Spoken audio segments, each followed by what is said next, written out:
سب کو میں ویلکم کرتا ہوں.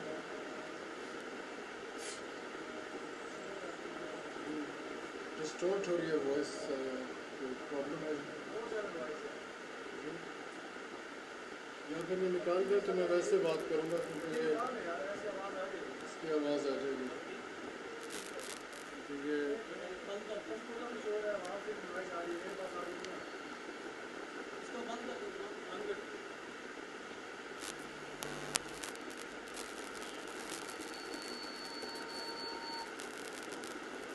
شکریہ. میں آپ سے یہ کہہ رہا تھا کہ میں آج ان کی چند باتوں پہ گفتگو کروں گا. تو میرا جو ان کے بارے میں مطالعہ ہے وہ زیادہ ان سورسز سے ہے جو ان کے ساتھی تھے, اور ان پہ 2-3 کتابیں اس وقت لکھی گئیں جب وہ آل انڈیا مسلم لیگ کے لیڈر تھے. قائد اعظم کی جو پیدائش ہے وہ کراچی میں تھی. ان کے جو بزرگ تھے وہ کاٹھیا وار سے ان کا تعلق تھا,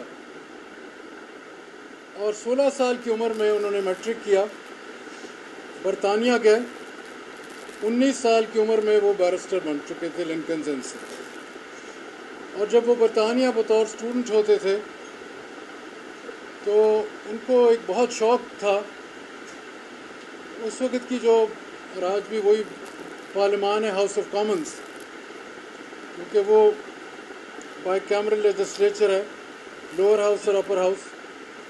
تو وہ جا کے وہاں تقاریر سنتے تھے جو اس وقت کی لیڈرشپ تھی برطانیہ کی. اور کیونکہ برطانیہ کا راج تھا ہندوستان پہ, برٹش انڈیا پہ, تو ان کے ذہن میں تب سے یہ میرے خیال میں بات پیوست ہو گئی تھی کہ ہمیں اس ملک کو کس طرح ہم صحیح معنوں میں آزاد کر سکیں گے. جب وہ وکیل بن گئے تو ان کی پھر جب وہ واپس آئے تو خواہش تھی کہ میں اپنا جو وکالت ہے کراچی میں کروں, پر کراچی میں اس پائے کا کوئی ادارہ نہیں تھا. اور چند ہفتوں کے بعد وہ بمبئی چلے گئے, کیونکہ اس وقت کراچی بمبئی کے تابع تھا اور صوبہ جو تھا وہ بمبئی اس کا دارالخلافہ تھا. اور اس دن سے لے کر جب تک وہ کراچی آئے اگست کے پہلے ہفتے میں 1947, تو ان کی جو رہائش تھی وہ بمبئی بن چکی تھی. اور پہلے چند ماہ میں قائد اعظم محمد علی جناح صاحب کو کوئی بریف بھی نہیں ملی, کیونکہ نئے انسان تھے, نئے وکیل تھے, اور محنتی بہت تھے. اور بچپن سے ان کی عادت ایک ہی تھی کہ وقت کی پابندی کرتے تھے, محنت کرتے تھے, اور صاف گوئی سے کام لیتے تھے. اسی وجہ سے بیٹا انہوں نے ایک اپنے اندر ایک ایسا عزم ان کے ذہن پہ آ چکا تھا کہ انہوں نے مقابلہ کرنا تھا. اور مقابلہ کس کا کرنا تھا؟ جو بیرسٹرز تھے, کیونکہ 3 جگہ تھی ہندوستان میں جہاں ہائی کورٹس تھیں, کلکتہ, بامبے, مدراس اور دلی. اور ان کی یہ خواہش تھی, لاہور کا ہائی کورٹ 1911 میں آتا ہے, تو اس لیے وہ ان کا مقابلہ جو تھا وہ انگریز بیرسٹر کے ساتھ ہوتا تھا یا ہندو بیرسٹرز کے ساتھ. ایک انگریز نے ان کو آفر کی ایک ٹیکنیکل سروس, تو انہوں نے 1 سال کے لیے کیا. اس زمانے میں 1500 روپے ماہوار ان کی سیلری تھی. جب اس نے دوبارہ کہا 1 سال کے بعد کہ آپ کو میں ایکسٹینشن دیتا ہوں, تو انہوں نے انکار ہو گیا. انہوں نے انکار کر دیا اور کہا کہ میں اپنی وکالت کے ذریعے, آپ تو مجھے ماہوار دیں گے 1500, میں ایک دن میں 1500 کماؤں گا. اور انہوں نے بعد میں کمایا, اور پھر انتہا کی محنت کے ذریعے شروع میں تو وکالت ہی کرتے رہے, اور پھر انہوں نے جب سیاست کی طرف رخ کیا تو شروع میں وہ کانگریس کے ساتھ گئے, کیونکہ اس وقت آل انڈیا مسلم لیگ کانگریس جو تھی وہ 1886 میں ایک ہیوم صاحب تھے, سابقہ ICS, اس نے قائم کی تھی, اور آل انڈیا مسلم لیگ آغا خان نے 1906 میں قائم کی تھی. تو اس کے بعد پھر وہ دونوں مسلم لیگ اور کانگریس کے بھی ممبر بن گئے تھے بعد میں، اور آہستہ آہستہ جیسے پھر چلتا رہا کام، تو انہوں نے دیکھا جو تعصب تھا ہندوستان میں مسلمان کے خلاف، اس کی وجہ سے وہ علیحدہ ہو گئے پھر کانگریس سے اور ان کے ساتھ چلے گئے۔ اور آج وہ تعصب جو ہے نریندرا مودی کی جو حکومت ہے اس میں آپ دیکھ رہے ہیں، اس کی یہ آج کی مثال ہے جو نریندرا مودی خاص طور جو اس نے کشمیر کے ساتھ کیا 5 اگست 2019 میں، اس وقت میں کشمیر کا چیئرمین تھا۔ اس کی آپ کو مثال کم ملے گی ایک نیو فیشسٹک حکومت کی جو نریندرا مودی کی آج کی ہے، وہ سخت خلاف ہے۔ جو انسان شہری آج ہندوستان کا ہندو نہیں ہے، اور اس وقت بھی بھاپ گئے تھے قائد محمد علی جناح صاحب کہ جو یہ ایک ذہن ہے متعصب، اس کے ساتھ ہم کب تک چلتے رہے۔ انہوں نے تو شروع میں کوشش کی، کیونکہ ایک طرف برطانیہ کی حکومت تھی، دوسری طرف جو ہمارے یہاں کے باشندے تھے اس کو انہوں نے اکٹھا کرنے کی کوشش کی، پر اس میں وہ کامیاب نہیں ہوئے۔ جب انہوں نے آخر میں ان کا جو بریک آتا ہے، جب آئین کا پہلو 1914 میں بڑی جنگ عظیم ہوئی، اس کے بعد ہندوستان کو کچھ حد تک وہ اٹانومی دینا چاہ رہے تھے برطانیہ کے لوگ، اور 2 کمیشن فارم ہوئے تھے جس کے تحت آئین بننا تھا۔ ایک میں قائد اعظم نے پھر سجیسٹ کیا کہ راؤنڈ ٹیبل کانفرنس لندن میں ہونی چاہیے، یہ ان کی تجویز تھی، بہت کم لوگ اس کو جانتے ہیں۔ 3 راؤنڈ ٹیبل کانفرنسز ہوئیں 1930 اور 1933 کے درمیان، کیونکہ وہ خود الیکٹڈ ممبر ہمیشہ بامبے سے آتے تھے۔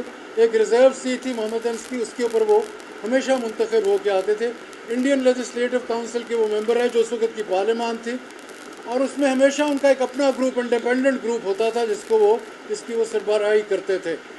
آپ لوگ شاید پڑھتے کم ہیں پارلیمانی نظام حکومت میں، معذرت سے میں بات کروں گا، کیونکہ میں دیکھتا ہوں کہ پاکستان میں ہمارے جو ادارے ہیں، خاص طور ہمارے پولیٹیکل سائنس کے اور اس چیزوں میں، ہم اس طرف شاید اس طریقے سے توجہ نہیں دیتے جو کہ ہمیں دینی چاہیے۔ پر میں جو بات یہ کر رہا ہوں اس کی بہت زیادہ ایک حقیقت ہے۔ اس کی وجہ یہ ہے کہ پاکستان ہمارے سے وجود میں جب آنے لگا 1940 میں، بنیادی طور پر جب لوہا ریزولوشن، جس کو آج ہم پاکستان ریزولوشن کہتے ہیں، وہاں یہ فیصلہ کیا تھا آل انڈیا مسلم لیگ نے کہ ہم 2 خطے چاہتے ہیں، مسلم میجورٹی ایریاز اور وہ خطے جو کہ مسلم ہندو ایریاز ہوں گے۔ اس بنیاد پہ پھر پاکستان ہمارے سے وجود میں آتا ہے۔ دوسری جنگ عظیم بھی ہوتی ہے، بہت سے وہاں مسائل ایسے کھڑے ہو جاتے ہیں، پر قائد اعظم وہ ایک ہی شخص تھے۔ اور میں یہ کہتا ہوں، میرا ذہن اپنا یہ کہتا ہے کہ اگر اس وقت قائد کی لیڈرشپ نہ ہوتی مسلمانوں کے لیے، مسلمانان ہند کے لیے، تو پتہ نہیں یہ آج خطے کا نام پاکستان ہوتا بھی یا نہیں۔ اور وہ جو ہمارا بنگال تھا جس کو ہم بھول گئے، مشرقی پاکستان جس کا نام تھا۔ اور یہ جب آزادی کیسے آتی ہے؟ بذریعہ ووٹ، بذریعہ ووٹ۔ اور جب وہ کیونکہ سیپریٹ الیکٹڈ تھا، سیٹس علیحدہ تھی مسلمانوں کی، ہندوؤں کی، اور آل انڈیا مسلم لیگ نے اس وقت بنگال میں بھاری اکثریت حاصل کی، پنجاب میں 1946 میں بھاری اکثریت حاصل کی، سندھ میں بھاری اکثریت کی، بذریعہ یہ جو ریفرنڈم ہوا اس وقت NWFP جس کا نام آج KP ہے، اور سلیٹ جو کہ آسام کا حصہ تھا، یہ خطوں میں بذریعہ ووٹ یہ فیصلہ ہوا کہ اس کا نام پاکستان ہوگا۔ تو یہ بنیاد آپ کو چاہیے۔ اور اس میں جو مین رول تھا، اس میں بہت سی پیچھے کتابیں لکھی ہوئی ہیں، پیراگرافس لکھے ہوئے ہیں جس پہ ہم مطالعہ بہت کم کرتے ہیں، کہ ہندوؤں نے آخر وقت تک رکاوٹ کی۔ یہاں کیبنٹ مشن پلان آیا، ABC، انہوں نے کہا 3 خطوں میں ڈیوائڈ کر دو۔ شروع میں تو ہم رضامند تھے، انڈینز نے کہا نہیں۔ پھر ایک اور بات ہوئی، جہاں مسلم میجورٹی پروونسز بننے تھے وہ پاکستان کے ساتھ آنے تھے، جو ہندو میجورٹی پروونسز تھے وہ انڈیا کے ساتھ جانے تھے، اس سے بھی انڈینز کانگریس بھاگ گئی۔ انہوں نے کہا نہیں ہم تسلیم کرتے۔ پھر وائس رائے جب آئے نئے، ماؤنٹ بیٹن، وہ مارچ 23 کو آئے 1947 میں، آخری تھے 5 مہینے کے اندر اس نے تقسیم کیا ہمیں یہ جو پارٹیشن پلان تھا۔ اور شروع میں جب یہ ایک فارمولا پیش ہوا کہ میجورٹی آئے گی، انہوں نے کانگریس نے کہا ہم نہیں تسلیم کرتے۔ ان کا وجہ، انہوں نے کہا اس کے ضلع وائز اس کو تقسیم کرو، ضلع وائز پنجاب اور بنگال کو، دوسروں میں تو جہاں میجورٹی ہے وہ دیں گے، ہم نہیں دیتے پورا۔ پھر قائد کے لیے بڑی مشکل پیدا ہوگی کہ ایک طرف انگریز کہتا کہ ہم ایک اصول کے لوگ ہیں، اور دوسری طرف وہ ادھر ادھر بھاگنے لگے۔ تو پھر جب دیکھا انہوں نے کہ شاید ہمیں یہ بھاگنا چاہتی ہے کانگریس پاکستان سے، تو انہوں نے پھر یہ بات تسلیم کر لی. جب تسلیم کر لی تو پھر وہ پارٹیشن پلان جو تھا اس پہ عمل درآمد شروع ہوا. اس میں ایک نقصان ہوا پاکستان کو کہ یہ جو ہمارا ایک ضلع تھا جو کشمیر کے ساتھ تھا اور جس میں مسلم میجورٹی ایریا تھا، اور ایک فیروز پور، یہ 2 ضلع تھے پنجاب کے جو مسلم میجورٹی ایریاز کے تھے، ان میں ایکسیس جو تھا کشمیر کو نہ ملتا. وہ پھر لارڈ ماؤنٹ بیٹن نے، ریڈکلف نے یہ جو لائن تھی وہ ڈرا کی، وہ انہوں نے دے دیے اصول کے خلاف. ریڈکلف نے یہ اصول کے خلاف یہ فیصلہ کیا، جس کی وجہ سے کشمیر ایک ڈسپیوٹڈ ایریا آج بن کے، اور آج ہمارے لیے بہت ایک مشکل ایسا مسئلہ بنا ہوا ہے جو ابھی تک دنیا اس کو ریزالو نہیں کرتی، کیونکہ انڈیا ایک ایمرجنگ پاور بن چکا ہے. آج آپ کو یہ میں بتانا چاہتا ہوں کہ دنیا میں کون چھایا ہوا ہے. آج قائد اعظم محمد علی جناح کی تو ایک ہی سوچ تھی کہ یہ بچے اور بچیاں، آبادی ہماری کیا تھی 3 کروڑ 20 لاکھ اس مغربی پاکستان کی، آج کتنی ہے 23 کروڑ. 7 گنا زیادہ ہماری آبادی ہو گئی ہے، 7 گنا زیادہ. برطانیہ کی کیا تھی اس وقت آبادی 4 کروڑ 50 لاکھ، آج برطانیہ کی کیا آبادی ہے 6 کروڑ. میری بات سمجھ رہے ہیں؟ ہم تیزی سے اس طرف چل پڑے پر ہمارے پاس وہ وسائل نہیں. سائنس اور ٹیکنالوجی ہے جس کے ذریعے دنیا پہ آپ چھا سکتے ہیں.